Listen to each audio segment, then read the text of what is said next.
یہ نہیں ہونا چاہیے کہ ایک نعت خان مشہور تو آپ اس کے ہاتھ چوم رہے ہو. آپ عالم دین ہیں، آپ کیوں اس شخص کے ہاتھ چومتے ہیں؟ تو ہمارے ہاں میں نے اکثر یہ دیکھا ہے جو طلبہ ہوتے ہیں وہ کوئی سیٹھ آ گیا سامنے، کوئی صاحب منصب آ گیا، کوئی نعت خان آ گیا، نعت خوانی شروع ہوئی، ہزار کے نوٹ پھینکنا شروع ہوئے.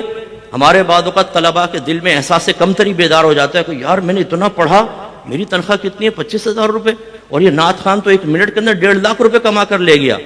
تو شیطان فوراً کان میں کہتا ہے تیرے پڑھنے کا فائدہ کیا ہوا؟ 8 سال تک تو نے ڈانٹے سنی، بعض جگہ تو ذلیل بھی ہوا، اچھا تھا یہ رمجم کے راگ گاتا، اور 2 منٹ کے اندر تیرے پاس 1.5 لاکھ روپے جمع ہو جاتا. اور ہماری عوام کی حالت بھی یہ ہے کہ یہ علماء کو اور بڑے نعت خان، آرٹسٹ نعت خان، ان میں یہ فرق ہی محسوس نہیں کر سکتے ہیں کہ بھئی ان میں سے اللہ نے کس کو منصب عطا فرمایا. میں اکثر اپنے بیانات میں آج کل یہ سوال چھوڑ کر جاتا ہوں، آپ سب سے بھی میں گزارش کرتا ہوں عوام الناس سے، مجھے قرآن اور حدیث سے صراحتاً کسی نعت خان کی فضیلت بتائیے، آپ اس کا اخروی مقام و مرتبہ بتائیے، جبکہ میں ان وارثان رسول کے سینکڑوں دلائل قائم کر سکتا ہوں قرآن و حدیث سے کہ اللہ نے ان کو کتنی عزت دی ہے. لیکن مفتی صاحب ایک دفعہ مجھے بتا رہے تھے کہ کوئی ایک ملک کے پڑوسی ملک کے عالم تھے، وہ ایک سیٹھ کے ہاتھ چوم رہا تھا.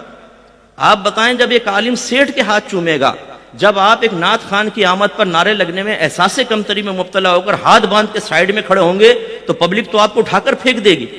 آپ کو منوانا ہوگا اپنے آپ کو، اپنی پہچان کروانی ہوگی جو منصب اللہ نے آپ کو دیا ہے، کہ جب آپ اسٹیج پر آئیں تو لوگ نعت خان کو بھول جائیں، آپ کو یاد رکھیں.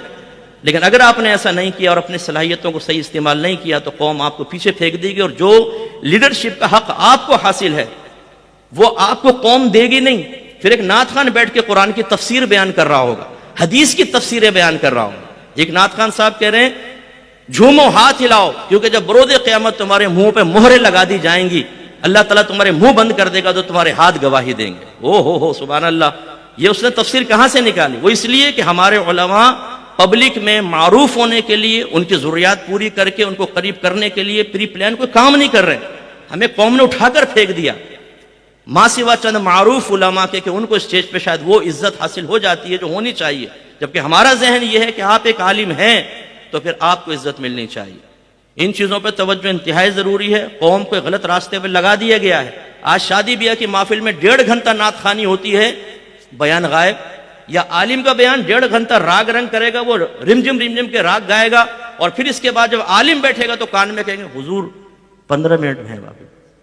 ارے بھائی قرآن اور حدیث بیان کریں تو 15 منٹ، اور وہی یوٹیوب کی نعتیں بیان کریں تو اس کے لیے 1.5 گھنٹے، عالم کے لیے 25,000 اور نعت خان کے لیے 1.25 لاکھ روپیہ. یہ پیسہ ہمارا مطمع نظر نہیں ہے. اصل میں یہ عزت کا تفاوت کیوں ہو گیا؟ کیوں لوگوں کا ذہن بن گیا کہ آج نعت خان بڑا اعلیٰ مقام و مرتبہ رکھتا ہے؟ اس لیے ہم چیلنج کرتے ہیں، اور آپ پبلک جو عام بیٹھی آپ بھی یاد رکھیں، نعت خان کا فی نفسی کوئی مقام و مرتبہ نہیں. وہ اشعار میں تصوراتی اعتبار سے کچھ اپنے خود مناسب مرتب کر کے آپ کو بتائے، میں میدان محشر میں آیا، سرکار نے مجھے دیکھا، قریب مجھے بلایا، سینے سے مجھے لگایا اور فرمایا تو میرا ثنا خواں ہے، اور جنت میں مجھے بٹھایا. سبحان اللہ، نعرہ تکبیر. آپ اسی ٹائم دلیل مانگے، بتاؤ یہ کہاں لکھا ہے قرآن و حدیث میں؟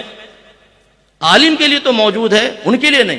یہ کیوں ہم نے اسٹیجز چھوڑ دیا؟ جعلی ڈبے پیروں کے لیے، نعت خانوں کے لیے. اگر ہم اپنے آپ کو نہیں منوائیں گے بیٹا تو پھر آپ کا اسٹیج خالی ہوگا، کوئی بھی آ کر بیٹھے گا.